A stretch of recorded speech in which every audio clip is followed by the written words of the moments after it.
So now comes the moment you've been waiting for in our video series. Now is the time you will be able to learn a bit about this so-called universe of non-stock market income generating options. There are three basic categories of investments: conservative, moderate, and aggressive. On the aggressive side are things that one invests in for growth. These are things like common stock, stock mutual funds, speculative real estate, and commodities. Again, things people invest in for growth or capital appreciation, not income. But as we've said continuously, sometimes you invest for growth, but you get shrinkage instead. On the left are things, at least in theory, are considered to have no default risk. These are things like bank CDs, government bonds, fixed annuities, and insured municipal bonds. In the middle are things that have some default risk, but are generally considered to have a much lower risk of loss than things on the far right. The aggressive category. In the middle are non-insured municipal bonds, corporate bonds, and index annuities, preferred stock, and some REITs. So the things to the left and in the middle have two things in common. First, they're both considered to have some degree to have less risk of the loss than the things on the right side of the more aggressive category. Second, things on the left and in the middle are things you invest in for income. They're not things people invest in for growth because, again, sometimes growth can turn into shrinkage. The interest and dividends are typically yielded by the vehicle on the left, and in the middle represents a way for you to grow your money organically through the reinvestment of interest and dividends. Now, if you're investing in the things on the left and in the middle, it can seem quite complex for someone who doesn't have a lot of experience in that area. For most of your experience has been investing in the stock market or mutual funds, then I would strongly advise you don't try this at home. With that in mind, I will share with you now some of the factors you need to consider when investing in the things on the left and in the middle. If after this video you feel you would like more details, I've got great news. As my gift to you, I'm providing some additional bonus videos that cover each of the investment alternatives and other important topics in more detail. But before I jump right in, you may have noticed there's one tool conspicuously missing from the list, and that's bond mutual funds. So let me explain why. In general, advisors that specialize in income-producing instruments, as compared to the stock market and growth-oriented instruments, tend to specialize in individual bonds and bond-like instruments instead of bond funds. Many people aren't aware of it, but bond funds can carry many potential risks that are inherent in individual bonds.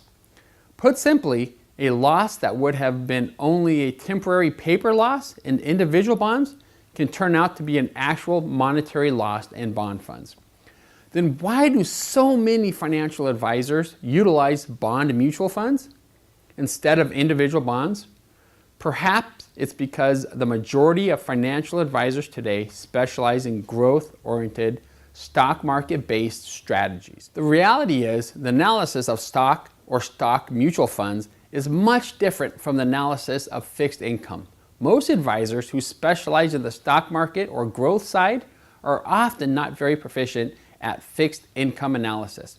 Therefore, it's easier for him or her to recommend a bond fund than a portfolio of individual bonds.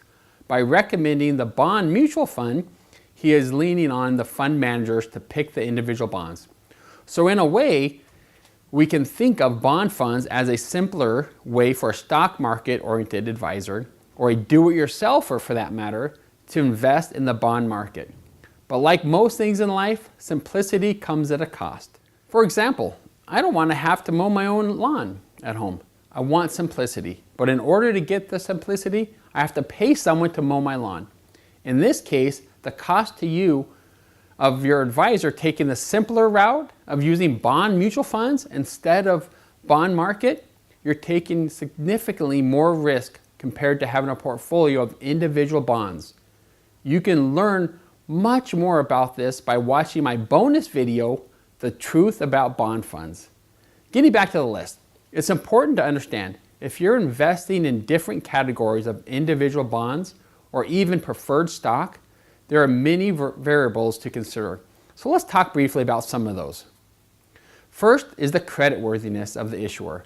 The higher the issuer's credit rating, the less interest or dividends get paid. And the lower the credit rating, the higher the interest or dividends that get paid.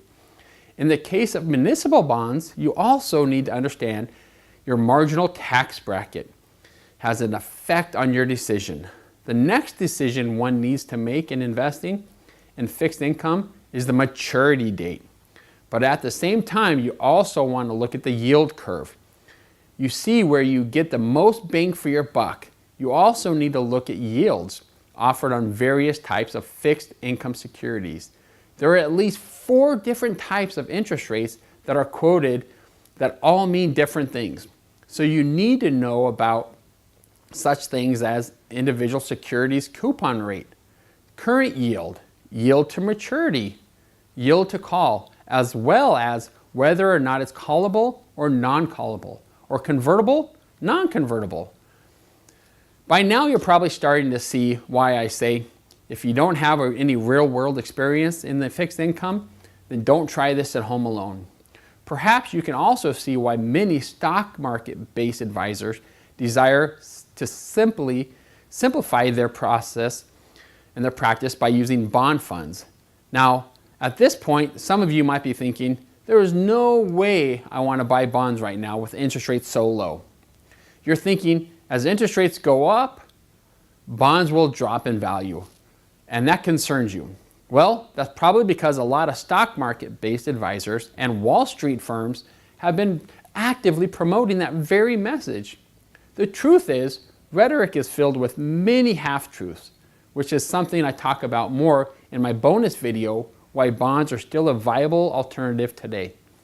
Now, getting back to the list, let's talk briefly about annuities. You probably don't need me to tell you annuities are extremely complicated. Some have embedded fees, some have no fees at all. Some are subject to market volatility. Some have zero volatility risk. Some are revocable, and others are more flexible.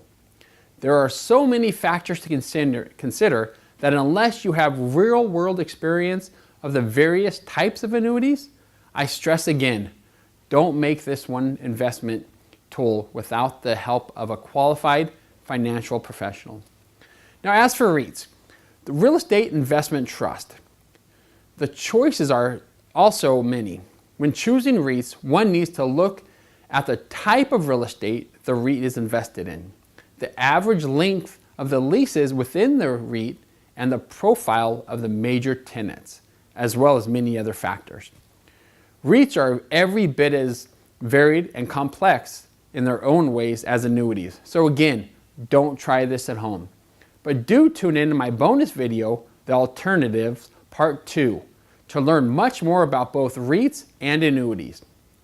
It shouldn't surprise you that looking into the new world of investments can seem a little complicated at first blush. The analysis of stocks and mutual funds probably seemed complicated at the beginning also. A good financial advisor who specializes in the world of income-generating securities can hold your hand and take you through the educational process to help you understand the pros and cons of these different investments categories, their risk, and their expected returns. If you're like most of our clients, once you've discussed the universe of income-generating options, you've probably been able to give us some good, informed feedback in terms of which categories you like and which categories you don't like. Only then can we start to put together a portfolio or recommendations of the combination of those categories which you say you prefer. And only once you and we agree on the exact allocation do we go ahead, and not a moment sooner.